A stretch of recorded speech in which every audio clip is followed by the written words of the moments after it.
Hasat zamanıydı. Aslında tam olarak hasat zamanının en güzel günü ve yılın en büyük bayramı Meryem Anayortusuydu. Tom Fitzpatrick, çitin güneş alan tarafına doğru salına salına yürüyordu. Önünde uzanan çitten çıtırtıya benzer bir ses duydu aniden. "O da neydi öyle?" dedi kendi kendine. Yılın bu vakti, taş kuşlarının sesini duymak için biraz geç değil mi? Tom parmak uçlarında yükselerek sesin nereden geldiğini bulmaya çalıştı. Acaba gerçekten taş kuşlarının sesi miydi? O sırada ses kesildi. Tom keskin gözleriyle çalılıkların arasına doğru baktı. Çitteki küçük aralıktan görebildiği kadarıyla orada yaklaşık 5-6 litre içkiyi alabilecek büyüklükte bir kahverengi sürahi vardı. Hemen yanında kafasında hafifçe yana yatmış şapkası, önünde parlak deriden önlüğü asılı minnacık yaşlı bir adam duruyordu. Yaşlı adam küçük ahşap bir tabure çekip üzerine çıktı. Tahtadan küçük bir maşrapayı sürahiye daldırıp doldurdu. Maşrapayı taburenin yanına koyduktan sonra sürahinin altına geçip oturdu. Ardından tam da kendi ayağına olan küçük bir ayakkabının topuğunu çakmaya başladı. "Vay anasını," dedi Tom kendi kendine. "Leprekonları hep duyardım ama Tanrı şahidim ki onların gerçekten var olduğuna hiç inanmadım. Gel gör ki onlardan biri şimdi tam karşımda duruyor. Akıllıca davranırsam zengin olmam işten bile değil. Derler ki gözünü onların üstünden bir saniye bile ayırmamalısın, yoksa hemen kaçarlar." Tom bir kedinin fareye baktığı gibi gözlerini küçük adamın üzerine kilitleyerek azıcık daha ilerledi. Ona iyice yaklaştıktan sonra, "Tanrı işini kolaylasın komşu," dedi. Küçük adam kafasını ona doğru kaldırarak, "Çok teşekkür ederim," dedi. "Bayram günü de mi çalışıyorsun?" diye sordu Tom.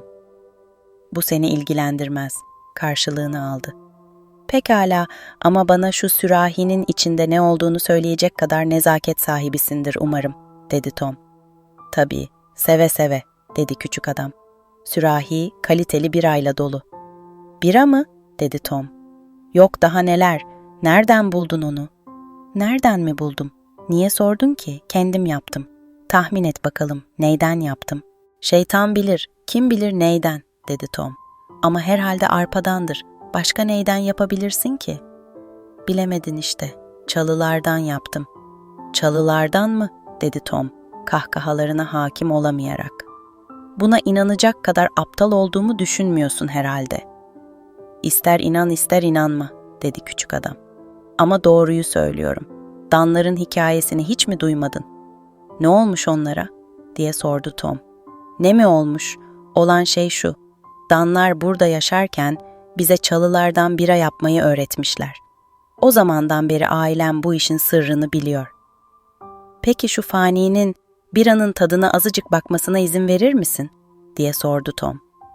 "Sana şunu söylemeliyim ki genç adam kendi halinde ve sessiz sakin insanları aptalca sorularınla rahatsız edeceğine gidip babanın tarlasına göz kulak olmalısın.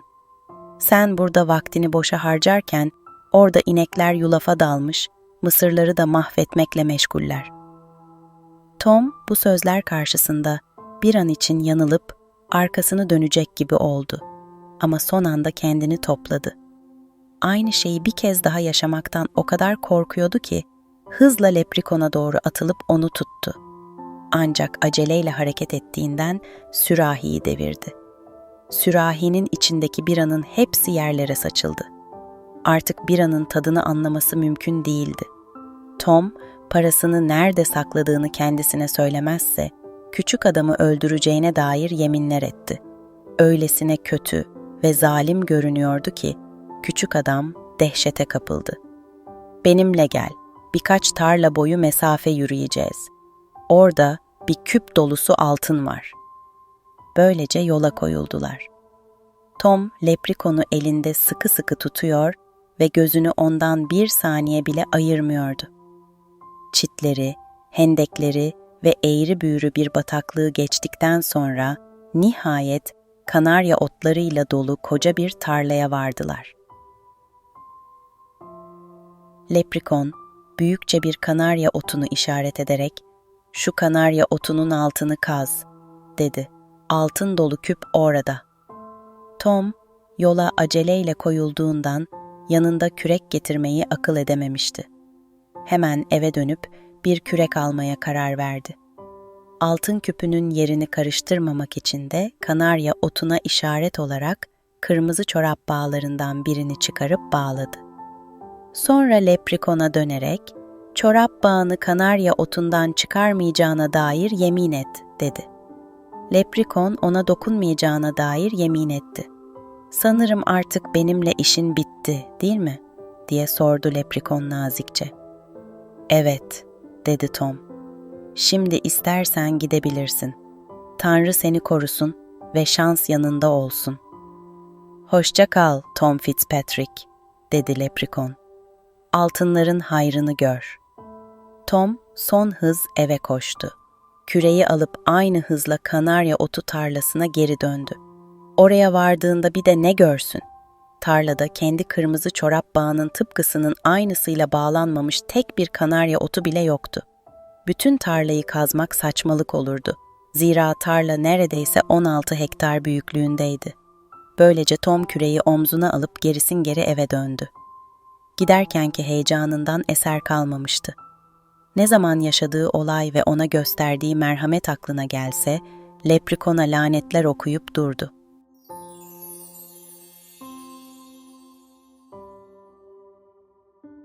Varlıklı bir kadın gecenin bir vakti yün eğiriyordu.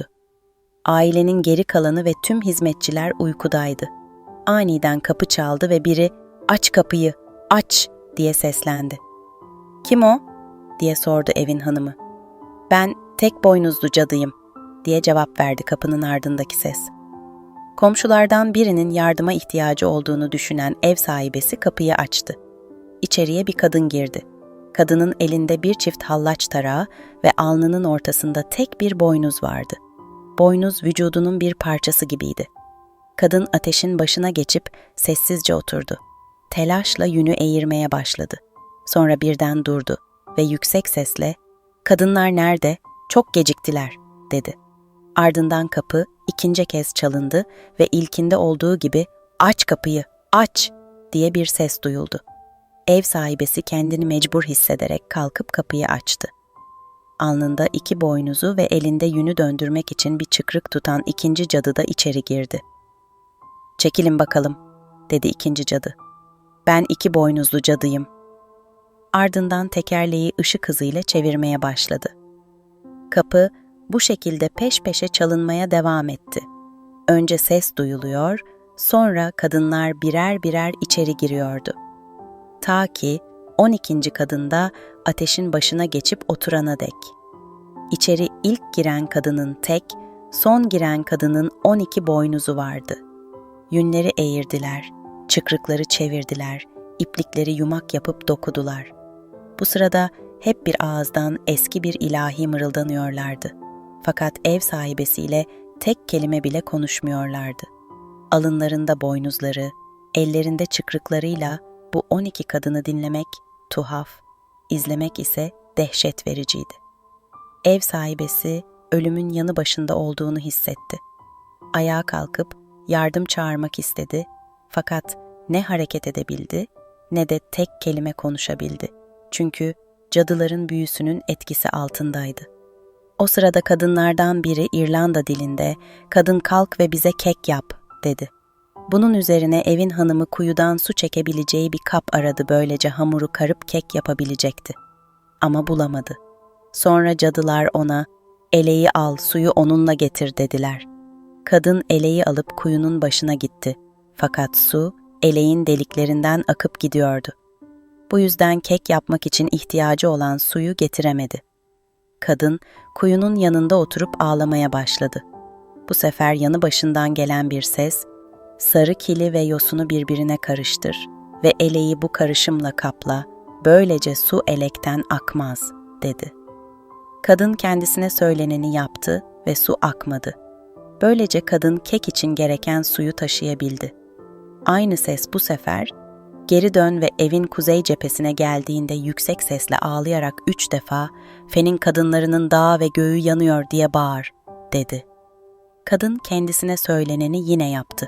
İçerideki cadılar bu haykırışı duyduklarında çığlıklar atarak feryat figan dışarı fırladılar. Liderlerinin yaşadığı Slievenamon'a doğru koştular.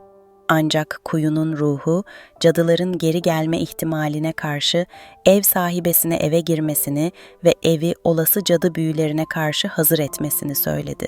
Kadın ilk olarak çocuğunun ayaklarını yıkadığı suyu kapının dışındaki eşiğe serpti.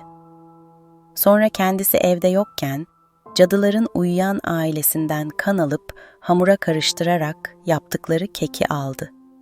Parçalara ayırıp uyuyan herkesin ağzına birer lokma verdi. Böylece herkese kanı iade edilmiş oldu. Daha sonra dokudukları kumaşı alıp yarısı içeride, yarısı dışarıda kalacak şekilde asma kilidiyle şifonyere astı. Son olarak da cadıların kapıdan girmesini engellemek amacıyla kapıya ahşap kirişler çaktı ve beklemeye başladı. Çok geçmeden cadılar geri gelmişti. Bu kez intikam çığlıkları atmaya başladılar. "Aç, aç!" diye çığlık atıyorlardı. "Aç, ayak suyu!" "Açamam!" dedi ayak suyu. "Yere döküldüm ve göle doğru akıyorum." "Aç, aç, odun, ağaç ve kiriş!" diye seslendiler kapıya. "Açamam!" dedi kapı. "Üzerime bir tahta çakıldı, hareket edecek gücüm yok." "Aç, aç, kanla yaptığımız, katıp karıştırdığımız kek!" diye bağırdılar bir kez daha. "Açamam!" dedi kek.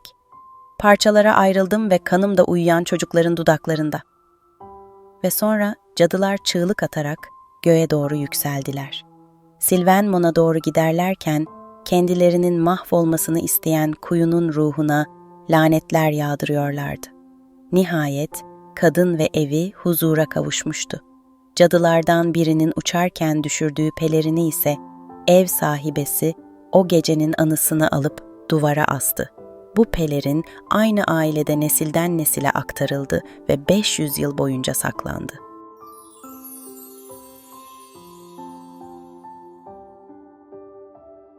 Conal Sarıpençe, İrlanda'da yaşayan güçlü bir adamdı. 3 oğlu vardı. O zamanlar İrlanda'nın her 5'te birini bir kral yönetiyordu. Conal ile kralın arası iyiydi. Ancak bir gün kralın çocuklarıyla Conal'ın çocukları arasında bir kavga patlak verdi.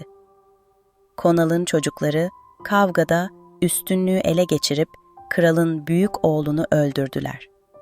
Bunun üzerine kral Conal'a bir mesaj gönderdi ve onu huzuruna getirtti. "Ah Conal, çocuklarının büyük oğlumu öldürünceye kadar çocuklarıma saldırmasının sebebi nedir? Görüyorum ki intikam almak için peşine düşmem işten bile değil.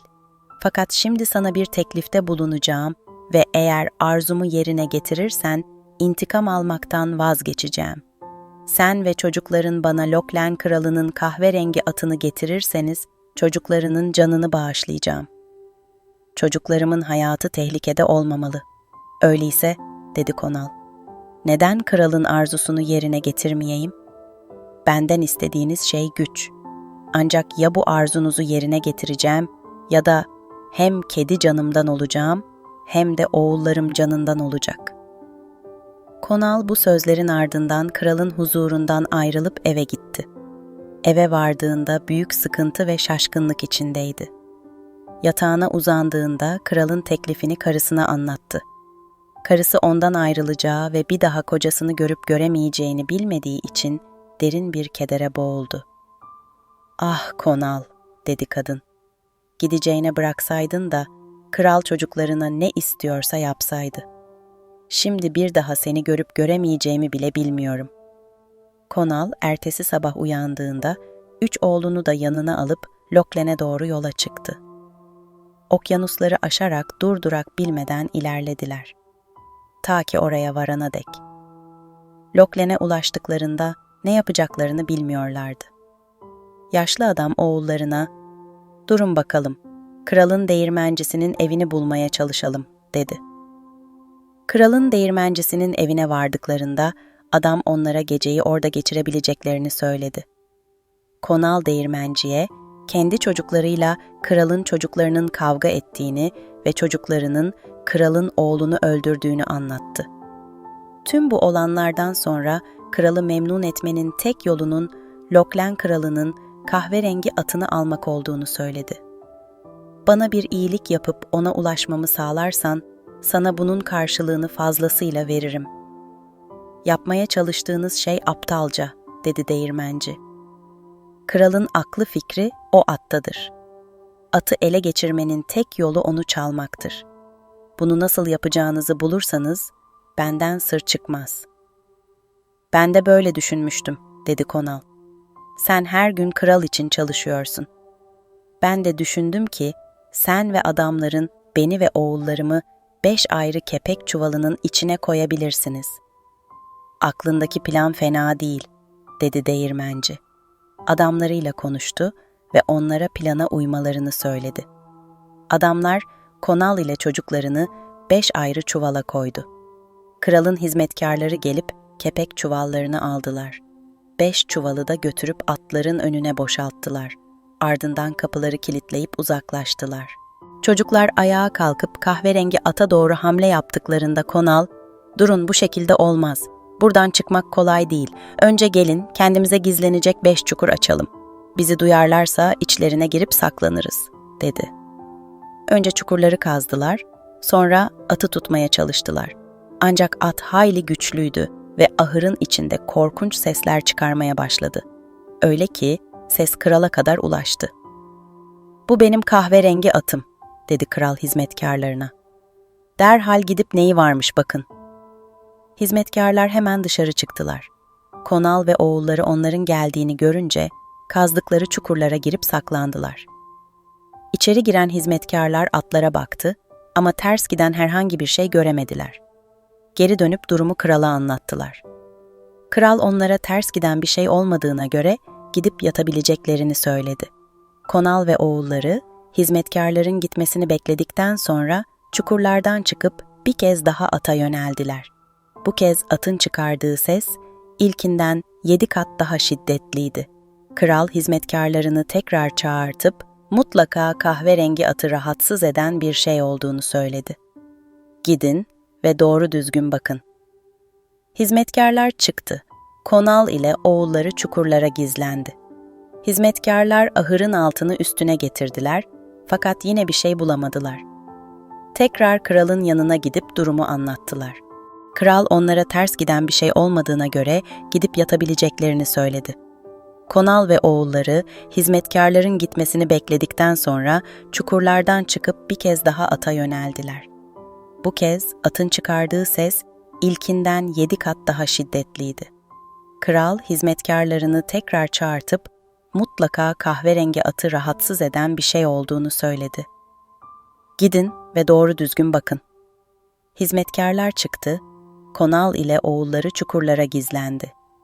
Hizmetkarlar ahırın altını üstüne getirdiler fakat yine bir şey bulamadılar. Tekrar kralın yanına gidip durumu anlattılar. "İyi o zaman," dedi kral. "Hadi, gidip dinlenin. Yine bir ses duyarsam gidip kendim bakarım." Konal ile oğulları hizmetkarların gittiğinden emin olduktan sonra bir kez daha atı yakalamaya çalıştılar. Oğullardan biri onu yakalamayı başardı. Bu kez atın çıkardığı ses öncekilerden kat be kat şiddetliydi. "Şimdi sıra bende," dedi kral. "Biri kesin benim kahverengi atımı rahatsız ediyor." Aceleyle çanı çaldı. Kapıda nöbet tutan hizmetkarı içeri girdiğinde ondan, ahırdan sorumlu uşaklara haber vermesini, atla ilgili bir sıkıntı olduğunu söylemesini istedi. Uşaklar geldiğinde kral onları da yanına alıp çıktı. Konal ile oğulları gelenleri görünce bir kez daha çukurlara saklanmıştı. Kral dikkatli bir adamdı, atların huzursuzlandığını hemen anladı. "Gözünüzü dört açın," dedi. "Ahırda birileri var. Onları bulmalıyız." Kral iz sürerek Konal ile oğullarını buldu. İrlanda kralının değer verdiği ahbaplarından Konal'ı herkes tanırdı. Kral onları saklandıkları delikten çıkardığında, "Konal, bu sen misin?" dedi. "Benim, yüce kralım, ta kendisiyim. Buraya gelmek zorunda kaldım. Affınıza, onurunuza ve lütfunuza sığınıyorum." Sonra neler olduğunu krala anlatmaya başladı. İrlanda kralına kahverengi atı neden götürmesi gerektiğini, götürmezse oğullarının ölüme mahkum edileceğini söyledi. "Atı sizden istesem vermeyeceğinizi biliyordum. Bu yüzden onu çalmaya karar verdim." "Peki Konal, bu kadarı yeterli. Gel bakalım," dedi kral. Konal'ın oğullarına göz kulak olması için adamlarını çağırdı ve çocuklara et ikram edilmesini emretti. O gece Konal'ın oğullarının başına 2 gözcü dikildi. "Şimdi Konal," dedi kral, "yarın oğullarının asılışını izlemekten daha zor bir durumda kaldın mı hiç hayatında? Benim nezaketime ve lütfuma sığındığını söylediğin için seni asmamalıyım. Bana şimdiki kadar zor durumda kaldığın başka bir olay anlatırsan, en genç oğlunun canını bağışlarım." "Size şimdiki kadar zor durumda kaldığım bir olay anlatacağım," dedi Konal. "Bir zamanlar genç bir delikanlıydım. Babamın çok fazla toprağı ve sürülerce ineği vardı. İneklerden biri daha yeni buzağlamıştı. Babam onu bulup eve getirmemi istedi. Ben de ineği buldum ve onu yanıma aldım. O esnada kar bastırdı. Biz de ağalın barakasına girdik. İnekle buzağı da yanımıza aldık. Karın dinmesini bekliyorduk. O sırada ne oldu dersiniz? Tek gözlü, tilki renkli lider kedi ve ona eşlik eden diğer 11 kedi aniden içeri girdi. İçeri girdikleri andan itibaren onların varlığı beni rahatsız etmeye başlamıştı. "Harekete geçin bakalım," dedi lider kedi. "Neden böyle sus pus duruyoruz ki? Konal Sarıpençe için bir şarkı söyleyin." Kedilerin ismimi bilmesine şaşırmıştım. Şarkıyı söylediler. Ardından lider kedi, "Şimdi Konal, kedilerin senin için söyledikleri şarkının mükafatını ver," dedi. "Pekala," diye cevap verdim ona. "Elimde size verebileceğim bir ödül yok. Ama aşağıya inip şuradaki buzağı alabilirsiniz." Lafımı bitirmemi bile beklemeden 12 kedinin hepsi birden aşağı inip buzağa saldırdılar. Fakat hayvan onları pek fazla idare etmedi. "Çalın bakalım. Neden sus pus duruyorsunuz ki? Konal Sarıpençe için bir şarkı patlatın," dedi lider kedi. Benim için şarkı söylemelerinden hoşlanmamıştım elbette ama söylemeden dururlar mı hiç? 11 kedi yeniden bir araya gelip şarkılarını söyledi. "Şimdi onlara mükafatlarını ver," dedi tilki, renkli iri kedi.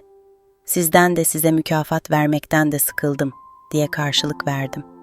"Şuradaki inek dışında size verecek bir ödülüm yok."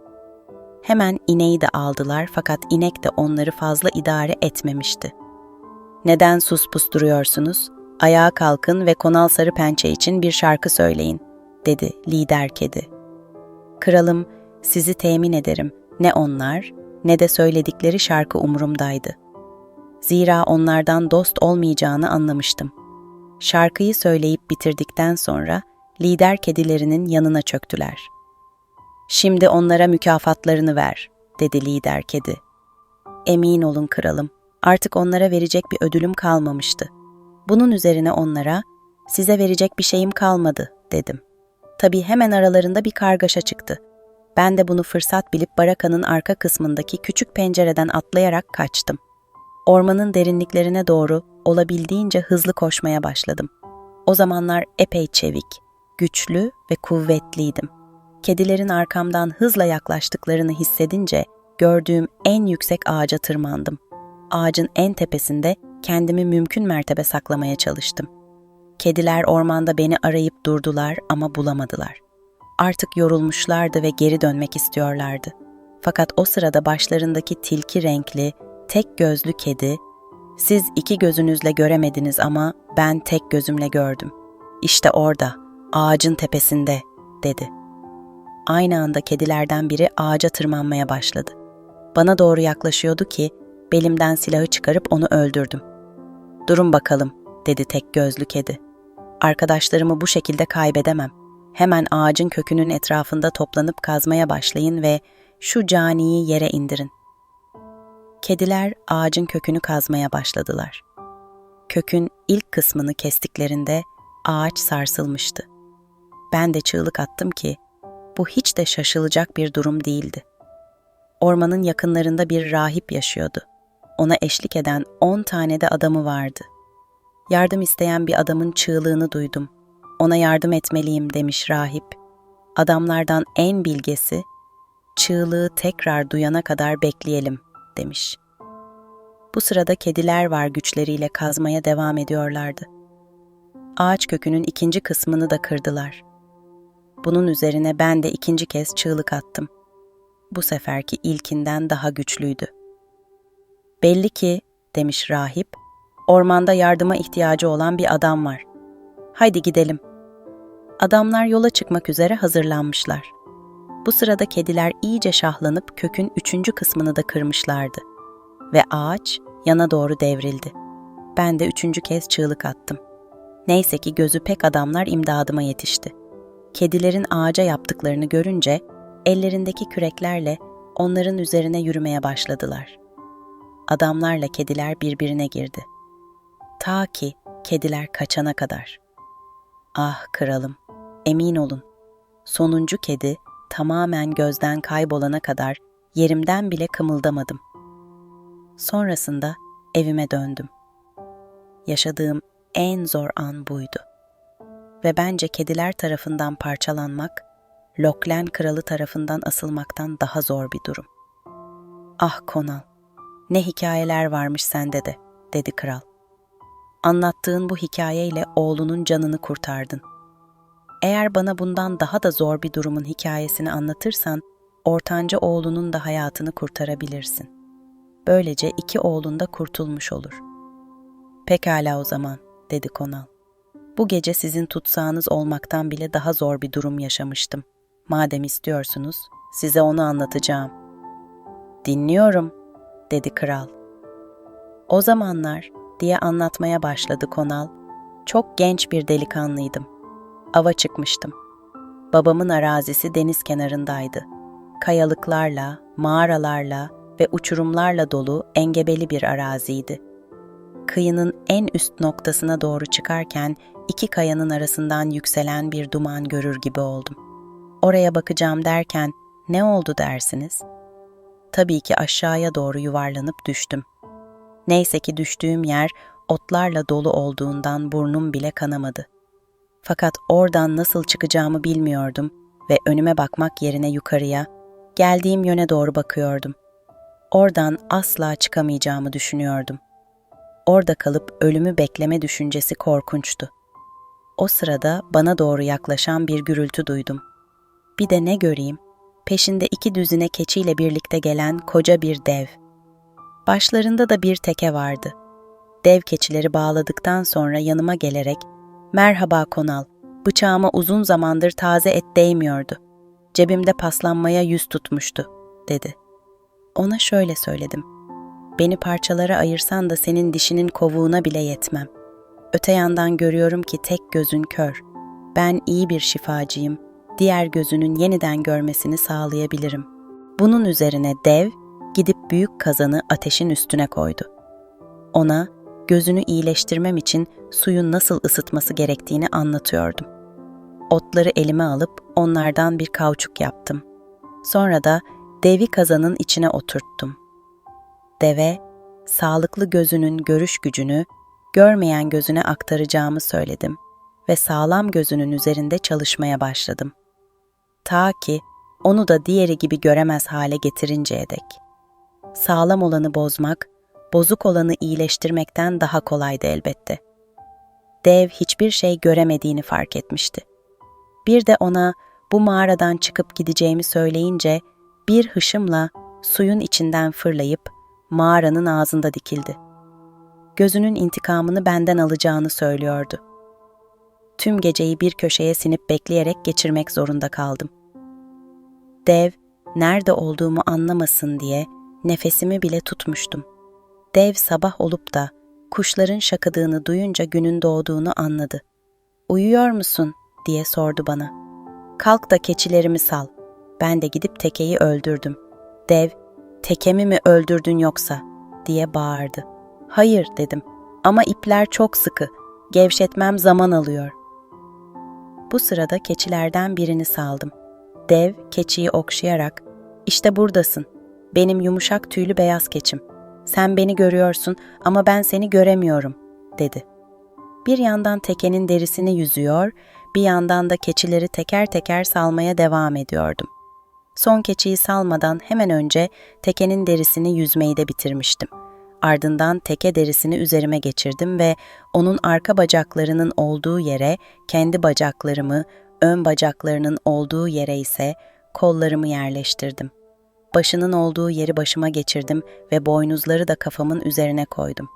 Böylece canavar dev benim teke olduğumu düşünecekti. Mağaranın ağzına doğru yürüdüm.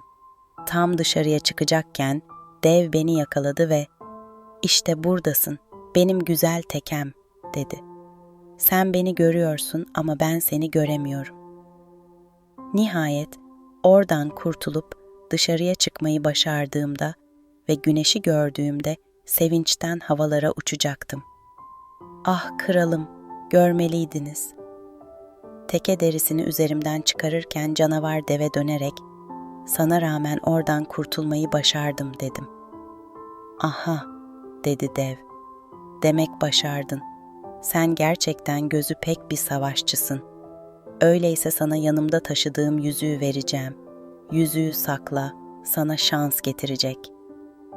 "Yüzüğü senin elinden almam," dedim. "Ama onu yere atarsan yerden alırım." Dev yüzüğü öylece yere attı. Gidip yüzüğü yerden aldım ve onu parmağıma taktım. Bana, "Parmağına uydu mu?" diye sordu. Ona uyduğunu söyledim. Sonra o da, "Neredesin? Yüzük," diye sordu ve yüzük cevap verdi. "Buradayım." Canavar kalkıp yüzüğün sesinin geldiği yere doğru koşmaya başladı. O an hayatımın en zor durumunun içine düştüğümü anladım. Kamamı çıkardım ve yüzüğün takılı olduğu parmağımı kesip bütün gücümle suya fırlattım. Yüzük suyun en derin yerine düşmüştü. Dev tekrar bağırdı. "Neredesin yüzük?" Yüzük ona cevap verdi. "Buradayım."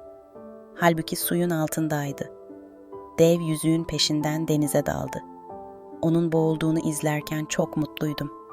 Benim ve 2 oğlumun canını bağışladığınızı ve bizi daha fazla zor duruma düşürmeyeceğinizi duyacağım anda en az o anki kadar mutlu olurdum. Dev boğulunca ben de içeri girip tüm altınlarını ve gümüşlerini yanıma aldım. Sonra da eve gittim. Ailem beni görünce sevinçten havalara uçtu. Anlattığım bu hikayeye kanıt olarak kesik parmağıma bakabilirsiniz. "Evet Konal, söylediğin gibi.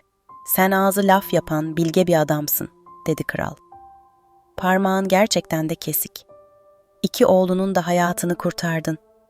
Şimdi de bana yarın oğlunun asılmasını izlemekten daha zor durumda kaldığın bir hikaye anlat ve en büyük oğlunun da hayatını kurtar." "Bu anlattıklarımdan sonra babam gitti," dedi Konal ve bana bir eş buldu. Evlendim. Sonra yine ava çıktım. Deniz kıyısına gidiyordum. Orada suyun ortasında bir ada gördüm. 2 ucunda da ip olan bir tekne vardı. Teknenin içi de değerli taşlarla doluydu. Tekneye nasıl çıkacağımı ve bu değerli taşların en azından bir kısmını nasıl alabileceğimi düşündüm. Ayaklarımdan birini tekneye attım, diğer ayağım yerdeydi. Fakat başımı kaldırdığımda bir de ne göreyim? Tekne denizin ortasına kadar gelmişti bile. Adaya varana kadar da bir an bile durmadı. Tekneden inip adaya çıktığımda tekne gerisin geri onu ilk gördüğüm yere döndü. Ne yapacağımı bilmiyordum. Adada ne yiyecek bir şey vardı ne de giyecek. Etrafta tek bir ev bile yoktu. Bir tepeye çıktım. Orada bir vadiye vardım. Vadinin dibindeki mağaranın ağzında bir kadınla bir çocuk gördüm. Çocuk çıplaktı ve dizlerinin üstüne çökmüştü. Kadının elinde ise bir bıçak vardı. Bıçağı bebeğin boğazına dayamaya çalıştı. Buna karşılık bebek gülücükler saçarak kadının yüzüne bakıyordu. Sonra kadın ağlamaya başladı. Elindeki bıçağı fırlatıp attı. Kendi kendime dostlardan ne kadar uzak, düşmana ne kadar yakın olduğumu düşündüm. Kadına seslendim. "Orada ne yapıyorsun?" Kadın bana cevap verdi. "Sen neden buradasın?" Ona başıma gelenleri ve buraya nasıl düştüğümü anlattım. "Anladım," dedi kadın. "Ben de buraya aynı şekilde geldim." Bana yolu göstererek yaklaşmamı işaret etti. Söylediğini yapıp yanına gittim. Sonra ona, "Çocuğun boğazına bıçak dayamana sebep olan nedir?" diye sordum. "Burada yaşayan bir dev var ve onun için bebeğimi pişirmem gerekiyor. Yoksa tüm hayatımı elimden alacak," dedi kadın. Tam o sırada devin ayak seslerini duyduk. "Ne yapacağım, ne yapacağım?" diye bağırmaya başladı kadın. Bu sırada ben kazanın yanına gidip içindeki suyu kontrol ettim. Neyse ki su fazla sıcak değildi. Kazanın içine girmeyi başardığım anda canavar dev de geldi. "Küçük çocuğu pişirdin mi?" diye bağırarak sordu. "Henüz hazır değil," dedi kadın. Bu sırada kazanın içinden bağırmaya başladım. "Anneciğim, anneciğim, çok sıcak, yanıyorum." Dev kahkahalarla gülmeye başladı ve kazanın altını odunla doldurdu. Artık oradan pişmeden çıkamayacağıma emindim. Fakat şansım yaver gitti ve canavar dev kazanın yanında uyuyakaldı. Bense kazanın dibinde haşlanmaya başlamıştım. Kadın devin uyuduğunu fark edince kazanın kapağındaki deliğe ağzını dayayarak "Yaşıyor musun?"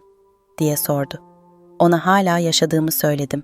Kapaktaki delik başımın sığabileceği kadar genişti. Delikten kolayca çıkıyor gibiydim ki sıra kalçalarıma gelince sıkışıp kaldım. Ancak kalça derimi içeride bırakmak pahasına da olsa kazandan çıkmayı başardım. Dışarı çıkınca ne yapacağımı bilemedim. Kadın devi öldürmek için onun kendi silahından başka silah olmadığını söyledi.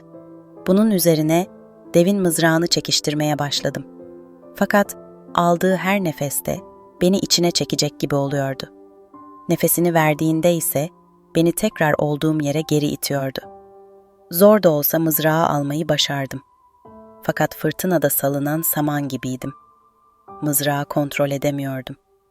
Yüzünün ortasında tek gözü olan canavar bir deve bakmak ise korkunçtu ve benim gibi birinin ona saldırması aslında hiç de mantıklı değildi. Mızrağı elimden geldiğince sıkı tutarak devin tek gözünün ortasına sapladım. Darbeyi hissedip başını aniden kaldırmasıyla mızrağın diğer ucu mağaranın tavanına çarptı ve hançer devin kafasını delip geçti. Dev hemen oracıkta yığılıp öldü. O anda ne kadar büyük bir sevinç yaşadığımı tahmin edebilirsiniz kralım. Kadınla birlikte oradan çıkıp daha güvenilir bir yere geçtik ve geceyi orada geçirdik. Ertesi gün gidip adaya geldiğimiz tekneyi geri getirdim. Kadınla çocuğu karaya çıkardıktan sonra ben de evime döndüm. O sırada Loklen kralının annesi bir yandan ateşi harlıyor, bir yandan da Konal'ın çocukla ilgili anlattığı hikayeyi dinliyordu. "O sen miydin?" diye sordu kadın sonra. "Oradaki adam sen miydin?" "Bendim tabii ki," diye cevap verdi Konal. "Aman tanrım, aman tanrım," dedi kadın. "Oradaki kadın bendim ve hayatını kurtardığınız çocuk da kralın ta kendisi. Bunun için sana binlerce kez teşekkür etmeliyiz." Hepsinin içi sevinçle dolmuştu. "Ah Konal, ne büyük zorluklar çekmişsin. Kahverengi at artık senindir ve heybesi hazinemin en değerli taşlarıyla dolu olacak," dedi kral. O gece orada kaldılar. Ertesi sabah Konal erkenden uyandı. Ancak kraliçe daha erken kalkıp hazırlık yapıyordu. Kahverengi atın heybesini birbirinden değerli taşlarla, altın ve gümüşlerle doldurdu. Sonra Konal ile 3 oğlu yola koyuldu. İrlanda'ya döndüklerinde büyük bir sevinçle karşılandılar. Konal, altın ve gümüşleri evde bıraktıktan sonra atı alıp kralın yanına gitti. O günden sonra sonsuza dek kralla 2 iyi dost oldular. Konal evine, karısının yanına döndü. Hep birlikte dillere destan bir ziyafet hazırladılar. O günkü ziyafetin güzelliği nesiller boyu konuşuldu.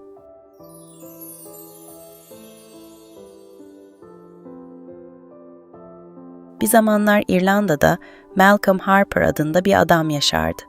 Gerçekten iyi ve dürüst bir adamdı. Dünya nimetlerinden de payına düşeni bolca almıştı. Karısı vardı fakat ailesi yoktu. Günlerden bir gün Malcolm yaşadığı kentte bir kahinin geldiğini öğrendi. Kahin iyi ve dürüst bir adamdı ve Malcolm onun yanına gelmesini diledi. O mu davet etti, yoksa kendi mi geldi bilinmez. Ama kahin bir şekilde Malcolm'un evine uğradı. "Kehanette bulunuyor musun?" diye sordu ona Malcolm. "Evet, biraz. Kehanete mi ihtiyacın var?" "Aslında benim için kehanette bulunmam beni rahatsız etmez. Tabii eğer seni de rahatsız etmezse ve benimle ilgili kehanetlerin varsa." "Tamam, senin için kehanette bulunacağım. Ne tür bir kehanet istiyorsun?" "Senden kaderimde ne yazıldığını veya gelecekte başıma neler geleceğini söylemeni istiyorum. Eğer söyleyebilirsen." "Pekala, şimdi dışarı çıkıyorum. Döndüğümde sana söyleyeceğim." Ardından kahin evin önüne çıktı ve çok geçmeden tekrar içeri girdi. "Evet," dedi kahin. "Hislerime göre senin bir kız çocuğun olacak. Ve bu kız için İrlanda topraklarında zamanın başlangıcından beri hiç olmadığı kadar kan dökülecek. Gelmiş geçmiş en ünlü 3 kahraman onun uğruna hayatlarından olacak." Bir süre sonra Malcolm'un bir kızı dünyaya geldi. Malcolm, kızın bakıcısı ve kendisi dışında eve kimseleri yaklaştırmadı. Bakıcı kadına, onu gözlerin görmeyeceği ve kulakların duymayacağı çok uzak bir yerde saklayıp büyütebilir misin, diye sordu. Kadın teklifi kabul etti ve Malcolm yanına 3 adam alıp kızıyla bakıcısını kimsenin bilmediği, görmediği ve ulaşamayacağı çok uzak bir dağa çıkardı. Orada yuvarlak ve yeşil bir tepeciğin tam ortasına çukur kazdırdı. Çukurda çok küçük bir grup insanın yaşayabileceği kadar yer vardı. Çukurun üzerini dikkatlice kapattırdı ve işte her şey hazırdı. Deirdre ile cici annesi, Deirdre 16 yaşına gelene kadar kimse farkına varmadan, hatta varlıkları hakkında şüphe bile etmeden tepede yaşadılar. Deirdre beyaz bir fidan gibi büyüyüp serpilmişti. İrlanda'nın o güne kadar gördüğü en muhteşem vücut hatlarına, en güzel yüze ve en nazik mizaca sahip yaratığı haline gelmişti. Yüzüne bakan kimse olmamasına rağmen yanakları al al olur, parlardı. Deirdre'nin bakımından sorumlu kadın bildiği her şeyi, sahip olduğu her hüneri ona aktardı. Kökünden biten her ot, ormanda öten her bir kuş ve gökyüzünde parlayan tüm yıldızlar. Deirdre hepsini öğrenmişti. Cici annesinin sadece tek bir isteği vardı. Dünya üzerinde yaşayan hiçbir erkekle tek bir kelime dahi konuşmamalıydı. Ancak kasvetli bir kış gecesinde, öfkeli kara bulutlar gökyüzünde gezinirken, bir avcı bitkin halde tepelerde dolaşıyordu. Ne olduysa, adam avının iziyle birlikte yolunu, rotasını ve ona eşlik eden arkadaşlarını da kaybetmişti. Tepelerin arasında yorgun argın yürürken uyku bastırdı ve tam da Deirdre'nin yaşadığı güzel, yeşil tepenin yanına uzanarak uyuyakaldı. Adam açlıktan ve yorgunluktan bitap düşmüş, soğuktan uyuşmuştu. Bu şekilde derin bir uyku onu ele geçirdi. Deirdre'nin yaşadığı yeşil tepenin yanı başında uyurken sıkıntılı bir rüya görmeye başladı. Rüyasında içeride perilerin müzik çalıp şarkılar söylediği sıcak bir peri kulesinin kapısında olduğunu görüyordu. Adam, onu da Tanrı aşkına içeri almaları için bağırmaya başladı. Deirdre adamın sesini duyunca cici annesine, "Ah cici anne, bu çığlık da neyin nesi?" diye sordu. "Yok bir şey Deirdre, yolunu şaşırmış, arkadaşlarını arayan kuşlardır sadece. Bırakalım da ağaçlık alana gitsinler. Burada onlar için ne bir sığınak ne de bir yuva var." "Ah cici anne, ama o kuş onu Tanrı aşkına içeri almamız için yalvarıyordu. Bana Tanrı adına istenen her şeyi yapmamız gerektiğini söyleyen sen değil miydin?" Şimdi dışarıda soğuktan ve açlıktan ölmek üzere olan o kuşun içeri girmesine izin vermezsen, senin söylediklerinden de inancından da şüphe duymaya başlarım. Ama senin sözlerine de inancına da güvendiğim için kuşu ben kendim içeri alacağım. Ardından Deirdre ayağa kalkıp kapının sürgüsünü çekti ve avcıyı içeri aldı.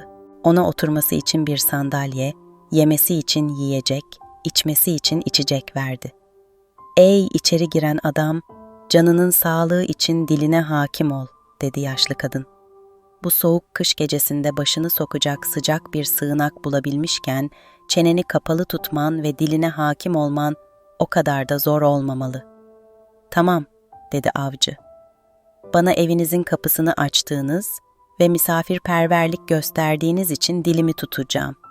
Ancak şunu bil ki burada sakladığın şu güzel yaratığı başkaları görecek olursa, yemin ederim onu sana bırakmazlar." "Başkaları derken kimden bahsediyorsun?"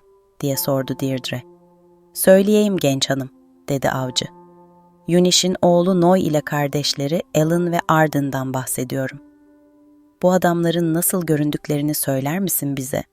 Olur da bir şekilde karşılaşırsak hazırlıklı olalım," dedi Deirdre. "Onların halleri ve görünüşleri şöyledir," dedi avcı. "Saçları kuzgun gibi simsiyah, tenleri dalgaların üzerinde süzülen bir kuğu gibi bembeyazdır. Kızıl benekli buzağının kanı gibi al al yanakları vardır.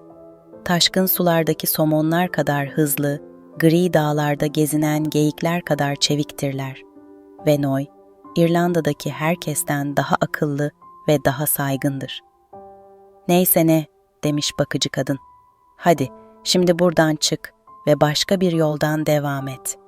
Işığın ve güneşin hükümdarı şahidim olsun ki seni hiç sevmedim ve içeri girmene izin verdiği için bu kızdan da razı değilim."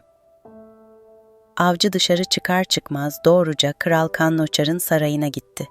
Eğer kendileri kabul buyurursa kralla görüşmek istediğini söyledi. Kral, avcının isteğini kabul etti ve onunla konuşmak için kendini gösterdi. "Ziyaretinin sebebi nedir?" diye sordu kral avcıya. "Bu haberi verebileceğim tek kişi sizsiniz saygıdeğer kralım," dedi avcı. "İrlanda'nın gelmiş geçmiş en güzel yaratığını gördüm ve bunu size bildirmek için geldim." "Kimmiş bu güzellik? Neredenmiş? Senden önce nasıl olmuş da bir gören olmamış?" Ben onu gördüm," dedi avcı. "Fakat ben yolu göstermediğim sürece başka hiç kimse onun yaşadığı yeri bulamaz." "O halde beni kızın yaşadığı yere götüreceksin misin? Ben de seni hem verdiğin haber hem de yolu gösterdiğin için mükafatlandıracağım," dedi kral. "Evet, size yolu göstereceğim saygıdeğer kralım. Ancak bu kesinlikle olmasını arzu etmedikleri bir olay," dedi avcı. Ulster kralı Conachar, erkek akrabalarını çağırıp onlara niyetinden bahsetti. Ertesi gün henüz kayalık mağaraların arasındaki ve korudaki kuşlar şakımaya başlamadan evvel Ulster kralı Kanloçar kalkıp hazırlandı. Yanına en yakın dostlarından oluşan küçük birliğini de alarak Deirdre'yi yaşadığı Yeşiltepe'den alıp getirmek üzere yola koyulduğunda taze ve zarif bir Mayıs gününün şafak vaktiydi. Her bir çalının, dalın ve çiçeğin üstü çiğ taneleriyle kaplanmıştı.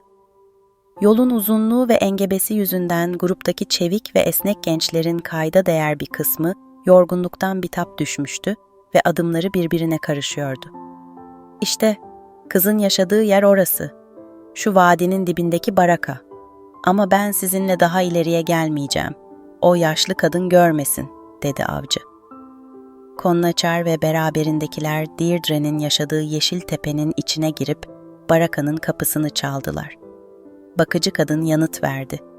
"Beni bu gece barakamdan ancak kralın emri ya da kralın ordusu çıkarabilir. Kapımı açmamı isteyen kimdir söyler misiniz?" "Ulster kralı Conachar'dır." Zavallı kadın kapıdakinin kim olduğunu duyunca olduğu yerde zıplayıp kapıyı açtı ve kral ile maiyetindekileri içeri aldı.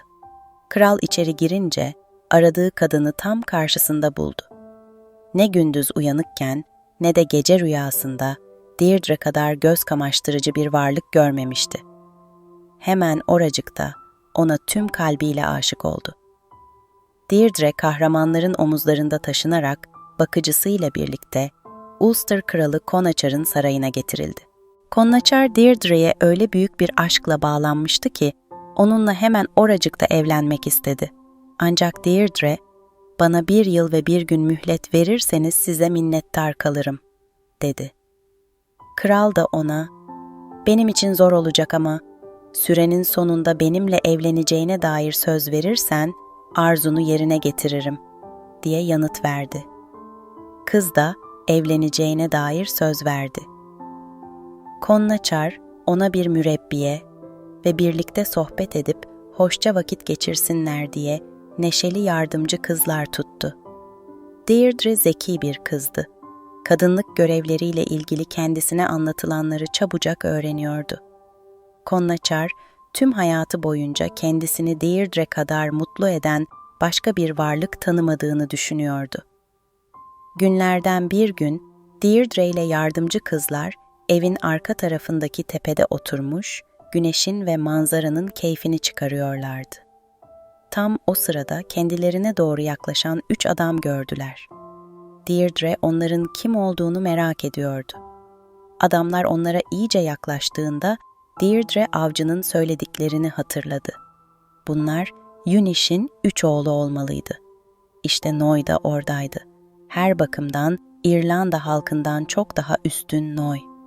3 kardeş tepede oturan genç kızlara göz ucuyla bile bakmadan onları fark etmeden geçip gitti.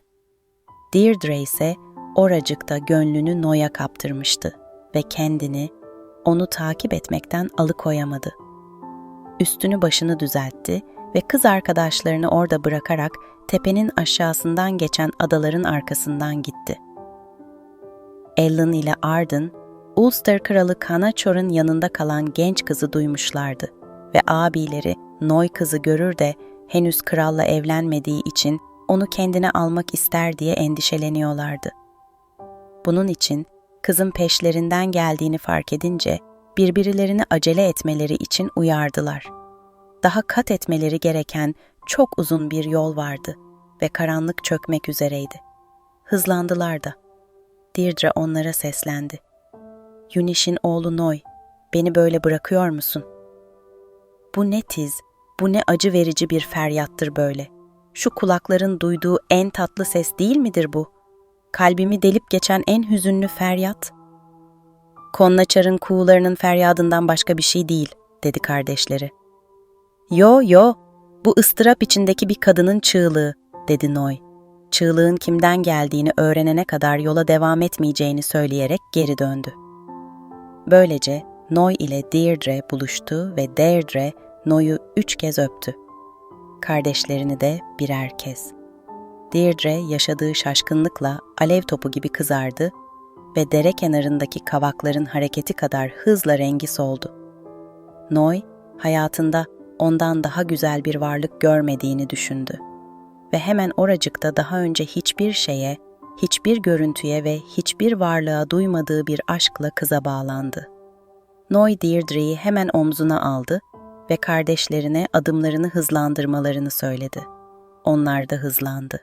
Noy, henüz kızla evlenmemiş de olsa amcasının oğlu, Ulster Kralı Conachar'ın kız yüzünden peşine düşeceğini bildiği için İrlanda'dan ayrılması gerektiğine karar verdi. Bunun için Alba'ya yani İskoçya'ya gitmek üzere yola koyuldu. Ness Gölü'ne vardıklarında oraya yerleşmeye karar verdiler. Noy evlerinin kapısından dışarı çıkmadan somon yakalayabiliyor, penceresinden Boz Vadi'nin geyiklerini avlayabiliyordu. Noy ile Deirdre, Ellen ve Arden ile birlikte bir kuleye yerleşmişti. Uzunca bir süre orada, mutluluk içinde yaşamaya devam ettiler. Deirdre'nin Ulster Kralı Conachar ile evlenmeye söz verdiği tarih gelip çatmıştı. Conachar, Noy ile evlenmiş olsa da olmasa da Deirdre'yi zor kullanarak geri almayı aklına koymuştu. Bunun için muhteşem bir ziyafet hazırlattı. Sonra da İrlanda'daki tüm yakınlarına haber salıp onları ziyafete davet etti. Conachar davet etse de Noy'un gelmeyeceğini biliyordu. Bunun için başka bir plan yaptı. babasının erkek kardeşi Ferçar'a haber salarak ondan Noy'a elçi olarak gitmesini isteyecekti. Öyle de yaptı. Konnaçar Ferçar'a şöyle dedi: "Yuniş'in oğlu Noy'a de ki, İrlanda'daki tüm akraba ve dostlarım için muhteşem bir ziyafet hazırlatıyorum. Kendisi Ellen ve Arden ile birlikte bu ziyafete teşrif etmezlerse, bilsinler ki gözüme uyku girmez." Ferçar ve 3 oğlu yola koyularak Noy'un yaşadığı Eti ve Gölü'nün kıyısındaki kuleye vardılar. Yuniş'in oğulları Ferçar ve onun 3 oğlunu içtenlikle karşıladılar ve onlara İrlanda'da neler olup bittiğini sordular. "Sizin için çok iyi bir haberim var," dedi cesur kahraman. Ulster Kralı Konnaçar, İrlanda'da yaşayan tüm dost ve akrabaları için çok büyük ve görkemli bir ziyafet hazırlatıyor. Ayağının altındaki toprağın, başının üstündeki gök kubbenin ve batıya dönen güneşin üstüne yeminler etti ve öz amcasının oğullara ait oldukları topraklara, evlerine dönüp bu ziyafete katılmadıkça gözüne uyku girmeyeceğini söyledi. Sizi davet etmek üzere elçi olarak da bizi gönderdi. "Sizinle geleceğiz," dedi Noy. "Geleceğiz," dedi kardeşleri de. Fakat Deirdre, Ferçar ile gitmek istemiyordu ve Noy'un da gitmekten vazgeçmesi için bildiği bütün duaları okumuştu. "Ben bir rüya gördüm Noy. Bunun anlamını bana sen söyle," dedi Deirdre ve anlatmaya başladı. "Ah, Yuniş'in oğlu Noy, dinle beni, dinle bana rüyamın gösterdiklerini. Güneyden geldi 3 beyaz güvercin, uçarak üzerinden denizin bal damlıyordu ağızlarından, aldıkları bal arısının kovanından. Ah, Yuniş'in oğlu Noy, dinle beni, dinle bana rüyamın gösterdiklerini. Güneyden geldi 3 gri şahin, geldi, uçarak üzerinden denizin, kıpkırmızı kan damlıyordu ağızlarından, değerliydi benim için şu hayattan." Boy ona şöyle yanıt verdi: "Hassas kadın yüreğindeki korkudur bu sadece. Basit bir rüyadan ötesi değil, Deirdre." Ve devam etti: "Canım Deirdre, Konnaçar'ın ziyafet davetine icabet etmezsek bizim için hiç iyi olmaz." "O halde gidiyorsunuz," dedi Ferçar. "Konnaçar size nezaketle yaklaşırsa, siz de ona nezaket gösterin. Olur da size bir kötülük etmeye kalkarsa, siz de ona kötülük edersiniz. Ve ben de 3 oğlumla birlikte sizin yanınızda olurum." "Oluruz," dedi gözü pek drop. "Oluruz," dedi cesur Holly. "Oluruz," dedi dürüst Phelan. 3 oğlum var, 3'ü de kahraman. Başınıza gelebilecek herhangi bir tehlikede sizin yanınızda olacaklar ve ben de onlarla birlikte olacağım." Ardından Ferçar, Yuniş'in oğullarının içine düşeceği herhangi bir tehlike durumunda, karşılarında ne kadar iyi kılıç veya miğfer, mızrak veya kalkan, bıçak veya zırh olursa olsun, 3 oğluyla birlikte taş üstünde taş bırakmayacaklarına, İrlanda'yı kana bulayacaklarına dair kılıcının üstüne yemin etti. Deirdre, Alba'dan gitmek istemiyordu ama yine de Noy ile birlikte yola çıktı. Genç kız, yolda bir yandan gözyaşlarına boğuluyor, bir yandan da şarkı söylüyordu. "İşte benim sevgili yurdum, bıraktığım ardımda, her yanı ağaçlarla ve göllerle kaplı Alba. Senden ayrıldığım için kalbim sızlıyor acıyla. Ama nasıl bırakayım sevdiğim adamı, Noy'u bir başına?" Ferçar, Deirdre'nin tüm endişesine rağmen Yuniş'in oğullarını yanına almakta kararlıydı. Bir tekne bekliyor kıyıda, yelkenler fora ve 2. günün sabahında vardılar İrlanda'nın beyaz kıyılarına. Yuniş'in oğulları İrlanda'ya gelir gelmez Ferçar, Ulster Kralı Konnaçar'a haber gönderdi. Ona beklediği kişilerin geldiğini ve onlara nezaket göstermesi gerektiğini iletti. Dedi Konnaçar, "her ne kadar onları davet eden ben olsam da Yuniş'in oğullarının davete icabet edeceğini tahmin etmiyordum. Onları karşılamaya hazır değilim ama biraz aşağıda yabancı misafirleri ağırladığım bir ev var. Bugünlük orada kalsınlar. Yarın onlar gelmeden evim hazır olur." Konnaçar sarayda kaldığı uzun süre boyunca aşağıdaki evde işlerin nasıl gittiğine dair kendisine bir haber gelmemişti. Sen, Lochlin kralının oğlu Gelban Grednak, hemen aşağıya in ve Deirdre'nin parıldayan teniyle birlikte eski güzelliğine sahip olup olmadığına bak. Hala eskisi kadar güzelse onu kılıcımın gücüyle geri alacağım. Yok eğer değilse Yunish'in oğlu Noy'un onu almasına müsaade edeceğim, dedi Kanaçor. Lochlin kralının neşeli ve yakışıklı oğlu Gelban, Deirdre'nin ve Yunish'in oğullarının kaldıkları misafir evine gitti. Kapıdaki anahtar deliğinden içeriye baktı. Biri ona baktığında yüzü al al yanan Deirdre yine kızarmıştı. Noy, Deirdre'nin bu halini görünce kapı deliğinden birinin onu gözetlediğini anladı. Önündeki masada duran zarlardan birini alıp onu anahtar deliğinden dışarı doğru ateşledi. Neşeli ve yakışıklı Gelban Grednach'ın gözünü kafasının arkasından çıkardı. Gelban, Kral Konnaçar'ın sarayına geri döndü. Giderken neşeli ve yakışıklı biriydin. Döndüğünde ise ne neşenden eser kaldı, ne de yakışıklılığından. Ne oldu sana Gelban? Deirdre'yi gördün mü? Parıldayan teniyle birlikte hala eskisi kadar güzel mi? Diye sordu Konnaçar. Evet, Deirdre'yi gördüm. Onu gerçekten de gördüm. Anahtar deliğinden ona bakarken Yunish'in oğlu Noy elindeki zarla gözümü çıkardı.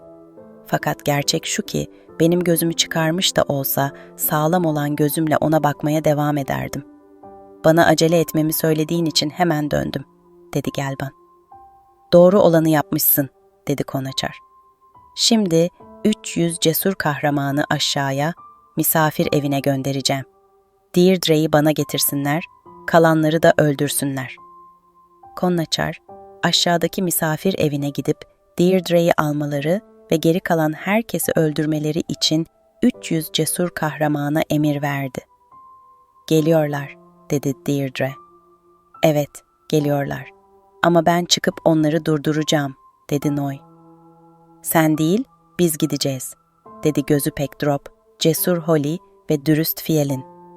Babam eve giderken sizi korumamız için bize emanet etti. Tüm asaletleri, tüm yiğitlikleri, kahverengi bukle bukle saçları ve tüm yakışıklılıklarıyla bu cesur delikanlılar silahlarını kuşanıp sert bir dövüş için öne atıldılar. Üzerinde canavar, kuş, aslan, esnek vücutlu kaplan, kahverengi kartal, yırtıcı şahin ve başka tüyler ürpertici, yaratık figürleriyle dolu parlak, göz alıcı, çift kanatlı savaş kıyafetlerini giymişlerdi. Ve bu 3 kahraman delikanlı 300 dövüşçüyü alt etti. Konnaçar öfkeyle ortaya çıkıp bağırmaya başladı. Kim var orada? Adamlarımı katleden kimdir? Biziz, Ferçar'ın 3 oğlu. Pekala, dedi kral.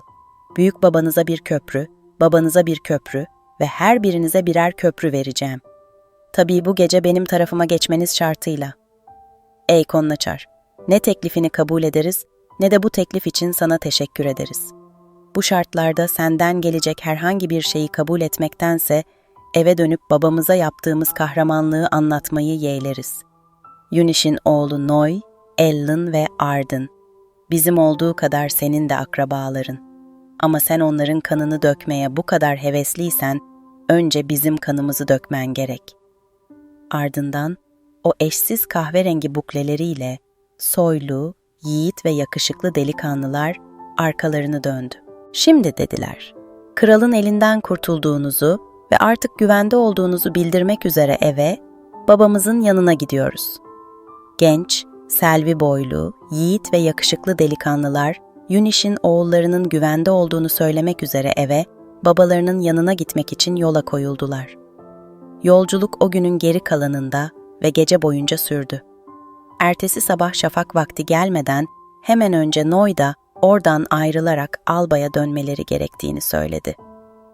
Noy ile Deirdre, Ellin ve Arden ile birlikte albaya dönüş yoluna çıktılar. Peşinde olduğu kişilerin gittiği haberi krala tez zamanda ulaştı. Kral, himayesindeki en iyi büyücü olan druid Duanan Gacha'yı huzuruna çağırtıp ona şunları söyledi. Eğitimin ve büyülerin gizemini öğrenmen için servet harcadım. Fakat nasıl olur da bu insanlar bugün beni hiçe sayarak saygısızca çekip gidebilirler? Hem bizim onları yakalayacak, onları durduracak gücümüz nasıl olmaz? Pekala, dedi büyücü. Onları durduracağım. Büyücü, Noy ile beraberindekilerin önüne, içine, bir girenin bir daha çıkamadığı bir orman çıkardı. Fakat Yunish'in oğulları bir an bile duraksamadan ormanın içinden geçip gitmişti. Deirdre ile Noy da hakeza. Ormandan el ele çıktılar. "Ne oldu ki şimdi? Hiçbir işe yaramıyor," dedi Konaçar.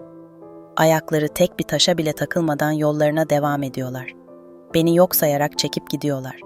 Benim ne onlara yetişecek ne de onları geri döndürecek gücüm var." "Başka bir planım var," dedi büyücü. Ardından önlerinde uzanan yeşil düzlüğü gri bir denize çevirdi. 3 kahraman üzerlerindeki kıyafetleri çıkarıp başlarının arkasına bağladı. Noy Deirdre'yi omzuna aldı. Bıraktılar nehre doğru kendilerini, deniz ya da kara fark eder mi? Veya o zorlu gri deniz de aynı değil mi? Çayır gibi düz ve gri. "Bu iyi bir plan da olsa, ah Duanan, kahramanları geri döndürmeyecek," dedi Konnaçar. "Beni ve şerefimi hiçe sayarak gittiler. Benimse ne onların peşinden gidecek ne de onları buraya zorla geri getirecek gücüm var. Hiçbir şey onları durdurmadığı için başka bir yöntem deneyeceğiz," dedi büyücü. Ardından sert çıkıntılı gri denizi sert kayalarla dondurdu. Bir tarafta kılıç keskinliği, diğer tarafta engerek zehrinin gücü vardı. Bir süre sonra Arden bağırmaya başladı. Çok yorulduğunu ve artık takatinin kalmadığını söylüyordu. "Gel Arden, gel de sağ omzuma otur," dedi Noy. Arden gelip Noy'un omzuna oturdu. Arden öldüğünde de hala aynı pozisyondaydı. Öldü ölmesine, fakat Noy onu yine de bırakmadı. Kısa bir süre sonra bu kez bağıran ve düşüp bayılacağını söyleyen Alan oldu. Noy, onun yardım çığlıklarını duyduğunda son nefesini vermek üzereydi. Alan'ı kendisine tutunmasını, onu karaya çıkaracağını söyledi. Çok geçmeden ölüm Alan'ı da alıp götürdü. Noy etrafına baktı. Çok sevdiği 2 kardeşinin de ölmüş olduğunu gördü. Artık onun da yaşamasının bir anlamı kalmamıştı. Böylece Noy da son nefesini verdi, kalbi patlamıştı. "Artık yoklar," dedi Druid krala. "Benden istediğinizi yaptım. Yunish'in oğulları öldü ve artık sizin canınızı sıkamazlar. Karınız sapasağlam ve tamamen size ait olabilir. Bunun için sana şükürler olsun Duanan. Umarım sonuçları iyi olur. Eğitim ve öğretimin için harcadığım para boşa gitmemiş. Şimdi denizi kurut da Deirdre'yi oradan çıkarabilecek miyim bakalım," dedi Konaçar. Druid düzlükteki suları kuruttu. Yunish'in 3 oğlu en ufak bir hayat belirtisi göstermeden yeşil düzlükte yan yana yatıyorlardı. Deirdre ise onların başında gözyaşı döküyordu. Deirdre'nin dudaklarından şu ağıt döküldü. "Ah, benim adil sevgilim, güzelliğin çiçeği, ne çok, ne güçlü sevildin. Asil ve mütevazı savaşçı, karısının mavi gözlü adil yâri. Buluştuğumuz o yerde, İrlanda ormanlarında duymuştum o tatlı sesini. Bundan böyle ne bir lokma yemek yerim ne de güler yüzüm. Ah kalbim, bugün kırılma, yakında gireceğim zaten mezarıma. Yaklaşan ıstırabın dalgaları güçlüdür ama ıstırabın kendisidir asıl güçlü olan," Konnaçar. İnsanlar 3 kahramana ait cesetlerin etrafında toplandı ve onlarla ne yapılacağını Konnaçar'a sordu. Konnaçar da bir çukur kazmaları ve 3 kardeşi yan yana gömmeleri emrini verdi. Deirdre ise mezarın başından ayrılmadı ve mütemadiyen mezar kazıcılarına çukuru daha geniş kazmalarını söyleyip durdu. Kardeşlerin cesetleri mezara konduktan sonra Deirdre şöyle dedi. "Noy, buraya gel, sevgilim. Arden'ın Alan'ın yanına uzanmasına izin verelim. Eğer ki ölüm hissedebilseydi, Deirdre için de bir yer açardı. Adamlar Deirdre'nin istediğini yaptılar. Deirdre mezarın içine atlayıp Noy'un yanına uzandı ve hemen oracıkta öldü. Kral, Deirdre'nin cesedinin hemen oradan alınmasını ve gölün karşı kıyısına götürülüp orada gömülmesini emretti. Kralın emri yerine getirildi ve mezar kapatıldı. Hemen ardından Deirdre'nin mezarından bir köknar filizi, aynı şekilde Noy'un mezarından da bir köknar filizi yükseldi. İki filiz, nehrin üzerinde buluşarak birbirine tutundu. Bunu gören kral, köknar filizlerinin kesilmesini emretti. Köknarlar tam 2 kere kesildi. 3. seferinde kralın yeni evlendiği karısı buna bir son vermesini ve zavallı ölü bedenlerden intikam almaya çalışmaktan vazgeçmesini istedi.